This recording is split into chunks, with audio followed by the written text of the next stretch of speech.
말씀은 누가복음 1장 26절에서 38절까지의 말씀입니다. 누가복음 1장 26절에서 38절까지의 말씀을 저와 여러분들이 함께 교독하겠습니다.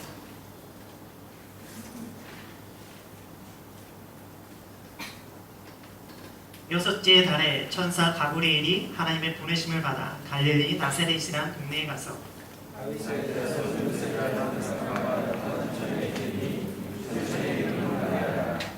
그에게 들어가 이르되 은혜를 받은 자여 평안할지어다 주께서 너와 함께 하시도다 하니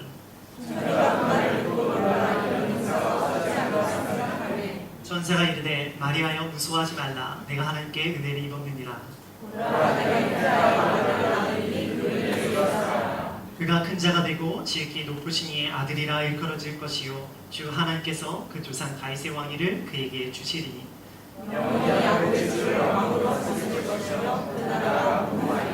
마리아가 천사에게 말하되 나는 남자를 알지 못하니 어찌 이 일이 있으리이까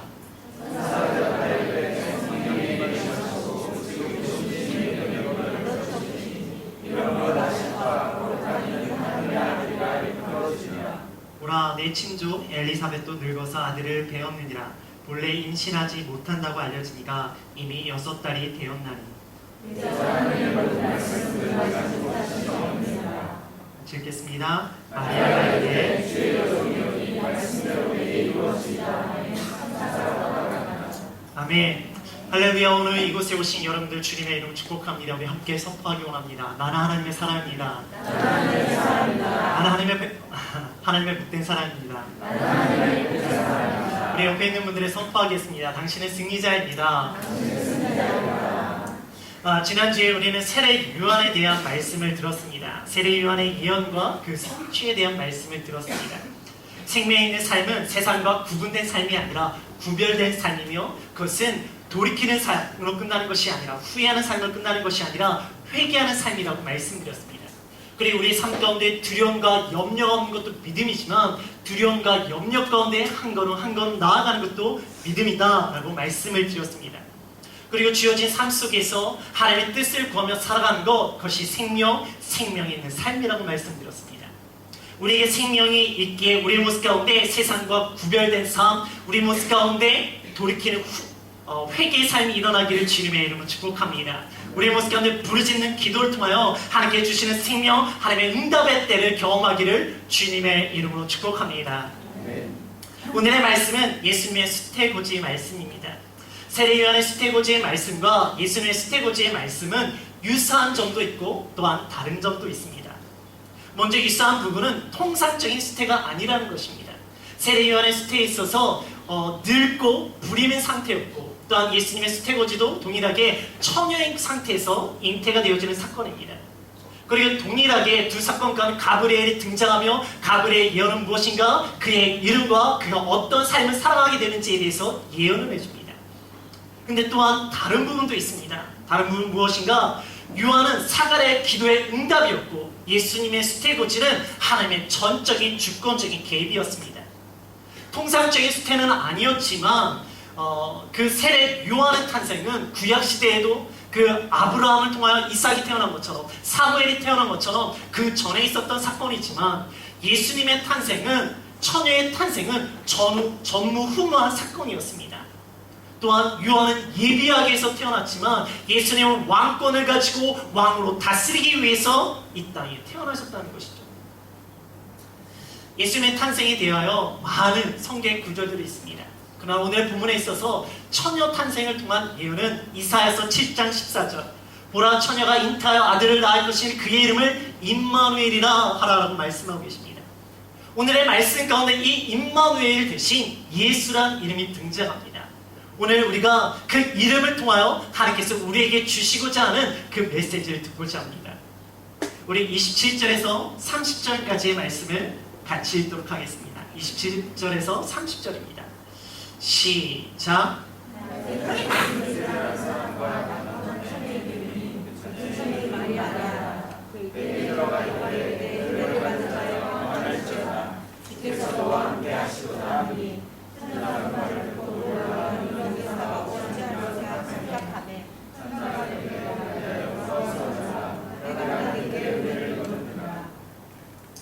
첫 번째 그 이름 임마누엘, 우리와 함께 하시는 하나님.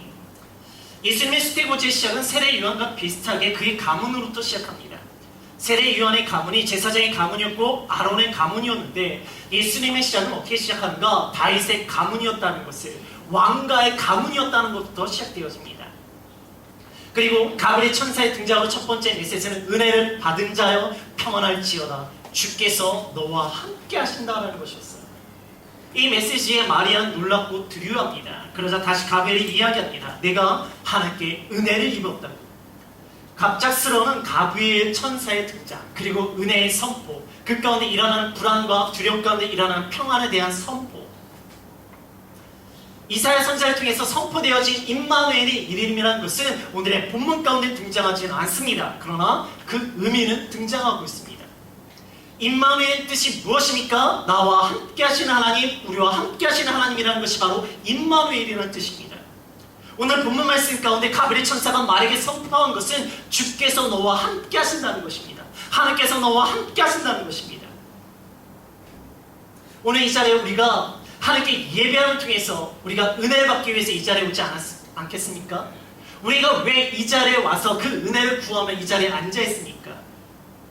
다양한 이유가 있겠지만 우리가 삶을 살아가는 데 있어서 하나님께 주시는 평안함, 하나님께 주시는 그 은혜를 바라봐서 우리가 두려움과 절망 가운데 살아가는 것이 아니라 하나님의 인도하심과 하나님의 선한 역사 가운데 그 평강과 평안을 누리기 위해서 이 자리에 온 모습이 있지 않습니까? 진정한 은혜는 하나님께서 나와 함께 하시기 때문에 그 평안을 누리는 것, 이것이 진정한 은혜라는 것이죠. 상황에 따라서, 내 마음에 따라서, 환경에 따라서 내가 움직이는 것이 아니라 영원히 변치 아니하시는 그 하나님께서 나와 함께 하시기 때문에 내가 어떤 상황에 흔들리지 않는 평안함을 누리는 것, 그것이 진정한 은혜라는 것이에요. 흔들리지 않는 평안함, 그것은 침대가 아니라 바로 하나님이십니다. 이것이 형통이며 이것이 은혜입니다. 우리 삶 가운데 힘들고 죽고 싶을 정도로 괴로운 심정이 일어날 때가 있습니다. 상황에 의해서, 세상에 의해서 스트레스 받고 눌려있는 상황이 있죠. 그럴 때 하나님이 안 보이고 하나님이 나를 떠난 것 같고 나 혼자 그 모든 것을 감당해야 된다고 생각되어질 때가 있습니다. 그러나 그 모든 것들을 내가 읽고 내가 생각하지 못한다 할지라도 그 상황 가운데 내가 반드시 기억해야 될 것은 무엇인가? 하나님 나와 함께하고 계시다. 우리들의 모습 가운데 내 상황이 나를 두렵게 하고 내 상황이 나를 누르고 내가 갈 바를 알지 못할 때 우리가 반드시 기억해야 될 것, 하나님 나와 함께 하심을 기억하기를 주님의 이름으로 축복합니다. 그럼 나와 함께 하시는 하나님은 무엇을 하시는가? 우리 31절에서 33절의 말씀을 같이 읽어보겠습니다. 31절에서 33절입니다. 시작. 그러나 내가 유다야 아들을 낳으니 그 이름을 예수라 하라. 그런 같은 자가 되고 지금도 주신의 아들이라 이끌어 주시고 주 하나님께서 그 주사 갈새 왕을 그에게 주시니 영원히 하고 백식을 하고 사시셨으며 그 나라가 영원하리라. 두 번째 그 이름 예수, 자기 백성을 저희 죄에서 구원할 왕이십니다. 31절의 말씀은 이사야 7장 14절의 말씀을 인용하고 있습니다. 그러나 그 이름은 임마누엘이 아니라 예수라고 이야기하고 있어요. 즉 임마누엘, 우리와 함께 하시는 하나님이 누구신가? 바로 예수님이다 라고 말을 하고 있다고요. 예수라는 이름은 구약에서 여호수라라는 그 히브리어를 헬라어음으로 바꿀 때 나온 것이 예수입니다. 여호수라는 이름은 뜻은 무엇인가? 구원의 하나님, 하나님께서 구원하신다는 뜻이 여호수아고 그것을 헬라어로 읽으면 예수가 되어진 것입니다. 그래서 마태복음 1장 21절에 자기 백성을 저희에서 구원할 자, 우리와 함께 하시는 임마누엘 하시는 하나님께서 우리와 함께 하셔서 무엇을 하시는가? 바로 우리를 구원하신다 라고 말씀하고 계시더라고요. 그럼 우리 구원자 그분은 어떤 분이신가? 오늘의 본문의 말씀 가운데 큰 자가 된다고 말씀하고 있어요. 지난주에 우리가 들었던 세례 요한은 주 앞에서 큰 자였습니다. 그러기에 자기가 아무리 큰다 할지라도 주 앞에서는 지극히 작은 자가 될 수밖에 없는 것이 세례 요한의 인생이었어요. 그러나 예수님은요, 누구 앞에서 큰 자가 아니라 제 안에 있는 큰 자가 아니라 자기 스스로가 큰 자입니다. 즉 다시 말해서 예수님은 누구 앞에서 작은 자가 되어지는 것이 아니라 누구든지 예수님 앞에 오면은 작은 자가 될 수밖에 없다는 거. 왜? 지극히 높으신 분의 아들이기 때문에, 하나님의 아들이기 때문에 그에게는 왕권이 있고, 그가 이곳에 태어난 것은 그 땅을 다스리기 위해서 단순히 이 세상만 다스리는 것이 아니라 영원한 무궁한 나라를 다스리기 위해서 그분의 존재가 그런 존재다라고 성경은 이야기하고 있습니다. 33절에 나오는 다스리다는 단어는 사실 나라라는 단어와 같은 헬라어 어원을 사용하고 있습니다. 왕이라는 단어에서 나온 단어들이에요. 그래서 다스리다는 단어 속에는 그 단어 속에 왕권을 가지고 왕이 되어서 다스리다는 의미를 가지고 있는 과정을 표현하는 단어를 사용하고 있어요. 그렇기 때문에 왕권을 가진 자가 왕이 되어 다스린 것, 그것을 헬라어로 바실레이아라고 이야기합니다. 혹시 들어본 분도 계실 거예요. 그것을 성경에서 무엇으로 번역하는가? 하나님의 나라로 번역합니다. 그래서 하나님의 나라는 왕권을 가진 자가 다스리는 나라, 즉 예수님께서 다스리는 나라, 예수님께서 다스리는 백성, 예수님의 다스림 자체가 바로 하나님의 나라입니다. 예수, 자기 백성을 구원할 왕, 이것은 예수님께서 왕권을 가지고 왕이 되어 다스림을 말합니다. 그 다스림을 통해서 자기 백성을 삼으시고 그들로 인해서 그 통치하시는 나라를 만드는 것, 그것이 하나님의 나라라는 거예요. 예수님의 누가복음 17장 20절에서 21절에 하나님의 나라는 눈으로 볼 수 있게 임하는 것이 아니라 여기 있다 저기 있다고도 못하리니 하나님의 나라는 너희 안에 있다라고 말씀하고 있어요. 예수님을 통해 구원받은 자들이, 예수님의 다스림을 받는 자들이 있는 그곳, 그것이 하나님의 나라라고 말씀하고 계신 거예요. 바로 이것이 우리가 모여서 하나님을 고백하고 하나님의 다스림과 통치를 받는 이곳이 바로 하나님의 나라인 줄 믿습니다. 그럼 그 다스림을 통한 하나님의 백성의 모습은 뭔가? 그 다스림은 무엇인가? 예수 그리스도의 다스림은 우리로 하여금 하나님의 아들로 일컬음을 받게 하는 사건입니다. 요한복음 1장 12절, 영접하는 자, 곧 그 이름을 믿는 자들에게는 하나님의 자녀가 되는 권세를 주었으니, 우리가 예수 그리스도의 이름으로 믿음 통해서 죄에서 구원을 받으면 예수님은 하나님의 아들로 일컫는 것이 아니라 그 예수를 고백하는 우리도 하나님의 아들로 일컬음을 받게 하신다는 거예요. 그러면 그 존재가 어떻게 되어지는가?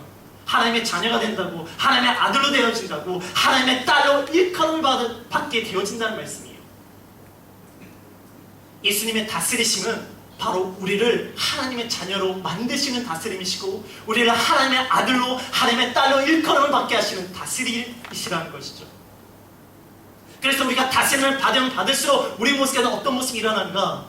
마태복음 5장 9절, 화평케 하는 자는 복이 있나니 하나님의 아들이라 일컬음을 받을 것이요. 누가복음 6장 35절, 오직 너희는 원수를 사랑하고 성대하면 지극히 높으신 이의 아들이 되리라. 예수 그리스도의 다스림을 받는 자, 예수 그리스도의 통치를 받는 자, 그 자들은 어떤 모습인가? 그 하나님의 아들로 일컬음을 받음을 통해서 다스림을 받으면 받을수록 우리 가운데 화평을 이루는 자의 모습이 일어나며, 원수를 사랑하는 모습이 일어나며, 서로를 선대하는 모습이 일어난다는 것이 바로 예수님의 통치, 예수님의 다스림, 그것을 통해 사람의 나라를 만드는 것이 바로 예수님의 목적이며 예수님께서 이 땅에 오신 이유다 라고 말씀하고 계시다. 우리가 예수 그리스도를 통해서 구원을 받았습니까? 우리가 그 예수 그리스도를 고백함을 통해서 죄에서 구원받아서 하나님의 자녀가 됐습니까? 그럼 우리가 하나님의 자녀면은 우리는 예수 그리스도의 통치와 예수 그리스도의 다스림을 받아야 됩니다. 그 통치를 받는 자는, 그 다스림을 받는 자의 모습 가운데 일어나는 것은 무엇인가? 바로 화평케 하는 일이 일어나야 되고, 원수를 사랑하는 모습이 일어나야 되며, 우리 가운데 서로를 선대하는 모습이 일어나야 된다는 것이 그 다스림에 대한 열매라는 것이에요. 오늘 이 시간 우리가 예수 그리스도의 다스림을 받는다면, 예수 그리스도의 통치를 받는다면, 우리가 예수 그리스도를 통하여 구원받은 하나님의 백성이라면 그 다스림을 통하여 우리 가운데 화평이 일어나기를, 우리 가운데 사랑이 일어나기를, 우리 가운데 선대가 일어나기를 주님의 이름으로 축복합니다. 우리 34절에서 35절의 말씀을 같이 읽어보겠습니다. 34절에 35절입니다. 시작.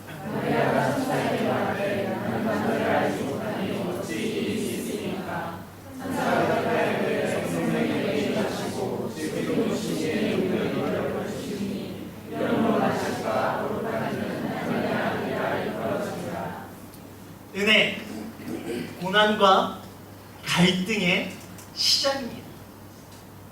임마누엘, 나와 함께 하신 하나님 좋습니다. 예수, 구원의 왕, 하나님의 아들, 영원히 다스린 거 다 좋습니다. 그러나 나는 남자를 알지 못합니다. 어떻게 나에게 이런 일이 일어날 수 있겠습니까? 왜 이런 일이 나에게 일어나야 합니까?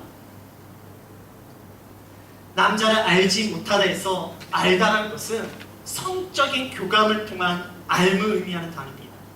그래서 다시 말하면 나는 남자와 성적인 관계를 맺은 적이 없는데 내가 어떻게 나에게 이런 일이 일어납니까? 묻는 거예요. 그러자 가브리엘이 성령이 임하시고 하나님의 능력이 덮으시면 가능하다, 된다. 하나님의 능력으로 되어지고 성령의 능력으로 은혜로 이루어진다라고 말씀하고 계시는 거예요. 은혜 좋죠. 성령의 능력 좋습니다. 기적 좋습니다. 하지만 이 은혜로 인해, 이 기적으로 인해서 마리아가 겪어야 할 고난과 갈등이 일어난다. 유대인의 관습상 보통 만 13세가 되면 정혼을 하게 되어집니다. 정혼이라는 것은 정식적인 결혼은 아니지만 그 결혼에 준하는 모습이 되어지고 정혼한 지 1년이 되어지면 정식적인 결혼을 통해서 부부의 삶을 살아가게 되어집니다. 그래서 정식적인 결혼을 하기 전에 이 성적인 관계는 관습의 위법이며 율법의 위법입니다. 그것을 통해서 공개적으로 죄를 묻게 되고 정혼한 자가 아닌 자를 통해서 관계를 하게 되어지면 돌로 맞아 쳐 죽는 것이 바로 그들의 율법이었습니다. 마리아는 쉽게 말해서 10대 아이의 여자였다는 거예요. 남자를 알지 못합니다. 하지만 이 은혜로 인해, 이 기적으로 인해 그는 타락한 여인의 비난과 오해를 받아야 하고 심지어 돌에 맞아 죽어야 되는 상황까지 가야 되는 이야기입니다. 은혜로 인하여 그의 삶 가운데 고난과 갈등이 일어나는 은혜고 기적이라는 것이죠. 은혜가, 기적이 내 삶 가운데 일어나길 우리는 다 원합니다. 그런데 그 은혜로 인하여, 그 기적으로 인하여 내 삶 가운데 고난과 갈등이 찾아온다면 우리가 기억해야 될 것은 은혜가 있다면 은혜 받는 기쁨으로 끝나는 것이 아니라 그 이후에는 반드시 고난과 갈등이 찾아옵니다. 왜? 은혜는 세상의 논리로 살아가게 하는 것이 아니라 말씀의 논리로 살아가게 하기 때문에 세상 가운데는 우리가 말씀의 논리로 살아가다 보면 어쩔 수 없이 고난과 갈등은 자연스러운 현상이라는 것이에요. 근데 왜 우리가 은혜를 받고도 은혜대로 살지 못하는 이유, 바로 은혜 이후에 우리에게 찾아오는 고난과 갈등 가운데 무너지기 때문이 아닙니까? 은혜를 받았지만 내가 앞에 있는 고난과 갈등 때문에 내가 쓰러지고 무너졌던 우리들의 모습이 있지 않습니까? 예수님의 조상이며 위대한 왕 다윗, 그는 기름 부음을 받고 사무엘상 17장에 그 어린아이가 거대한 장수 골리앗을 물맷돌로 쓰러뜨리는 이스라엘에게 승리를 주는 기적, 은혜를 체험합니다. 그리고 나서 그 이후의 삶이 어떻습니까? 사울에게 쫓기는 고난과 고통의 시간을 보냅니다. 그럼 사울이 죽은 다음에 그는 괜찮은가? 아니요. 자신의 신하들의 갈등 때문에 고민합니다. 사무엘하 3장 39절을 보면 내가 기름 부음을 받은 왕이 되었으나 오늘날 약하여 수르야의 아들인 이 사람을 제어하기가 너무 어려우니 여호와는 악행한 자에게 그 악한 대로 갚으실지로다. 이 고백을 누가 한지 아십니까? 우리가 알고 그 위대한 왕이라고 하는 그 다윗이 이런 약한 고백을 했다는 것이에요. 그것도 그의 대적 사울이 죽은 후에도. 하지만 이 고난과 갈등의 시간이 지나자 사무엘하 5장 10절을 보면 만군의 여호와께서 그와 함께 하시니 그가 강성해지더라 라고 성경을 기록하고 있어요. 그럼 그 전에는 만군의 여호와께서 그와 함께 하지 아니하셨는가? 아니요, 함께 하셨어요. 함께 하셨으니까 만군의 여호와 이름으로 골리앗을 무너뜨렸고 함께 하셨지만 그 갈등의 시간에, 그 고난의 시간에도 하나님께서 함께 하셨습니다. 그렇기 때문에 그 고난의 시기에 하나님께서 함께 하셔서 다윗이 사울을 죽일 수 있는 결정적인 기회가 있었지만 하나님 때문에 그를 살려두지 않습니다. 그 갈등의 시간에 하나님께서 함께 하셔서 포기하고 떠나고 싶었지만 그곳에서 하나님께 맡기는 모습이 일어나지 않습니까? 하나님께서 함께 하시지만 그에게 고난과 갈등이 있었습니다.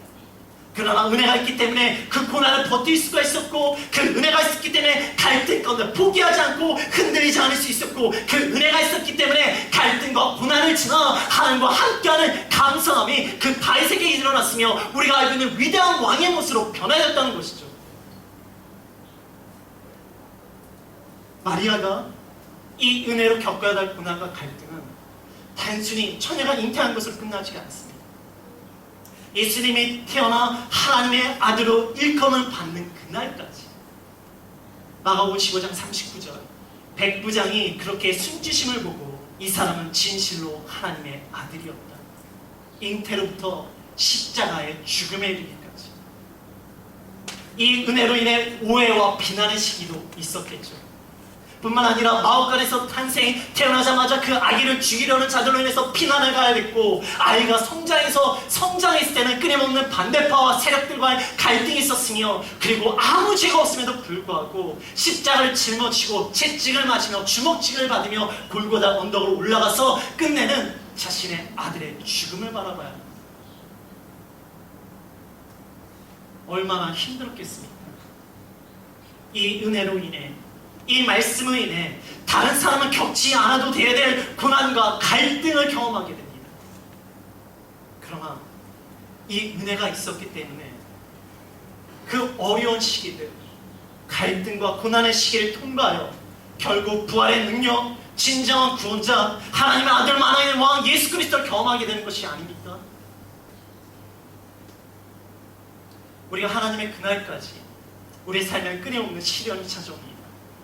은혜가 받으면 없어질 것 같나요? 아니요. 은혜를 받으면 받을수록 우리 가운데 더 큰 시련과 고난과 갈등이 우리에게 다가올 것입니다. 그러나 은혜가 있기 때문에 삶의 시련이 신앙의 훈련이 되어지고, 신앙의 훈련이 우리의 믿음의 숙련의 과정이 되어지는 것입니다. 하나님께서 우리에게 은혜를 주시는 이유, 나와 함께 하시는 이유, 그것은 그 시련 가운데, 그 고난과 갈등 속에 무너지지 말고, 포기하지 말고, 흔들리지 말고, 그 받은 은혜로 살아가서 바로 만군의 여호와께서 함께 하신 그 강성함, 만군의 여호와께서 함께 하신 그 부활의 능력, 나를 위해서 이 땅에 오신 평강의 왕 예수 그리스도에서 구원을 받아서 진짜 우리들의 마음 가운데 하나님의 나라, 하나님의 평강을 누리기 위해서 이 땅에 오셨다는 것이죠. 불가능한 것을 가능케 하는 능력의 은혜도 우리에게 중요합니다. 그러나 그 이후의 삶으로 살아가는 말씀의 은혜도 필요합니다. 은혜를 포기하지 마시고 세상의 두려움을 내려놓으십시오. 나와 함께 하신 임마누엘 하나님 통해서 우리 그 자리를 통과합시다. 나를 죄에서 구원해 준 예수 그리스도의 이름으로 그 자리를 통과합시다. 그러면 그것에 빛나는 영광, 하나님께서 다스리는 나라, 하나님의 평화, 그의 나라가 내 가운데 임할 줄 믿습니다. 그것이 저와 여러분들의 모습이 되어지기를 주님의 이름으로 축복합니다. 우리 37절과 38절의 말씀을 같이 읽겠습니다. 시작. 하나님의 모든 말씀을 인하지 못하시니 없느니라.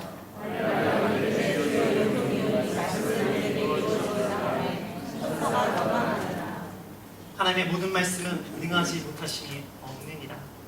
마리아가 이르되 주여 여종이오니 말씀대로 내게 이루어지이다. 우리 이 시간 이 고백이 마리아의 고백으로 끝나는 것이 아니라 우리의 고백이 되어지길 주님을 축복합니다. 이 시간 우리 함께 기도하기 원합니다.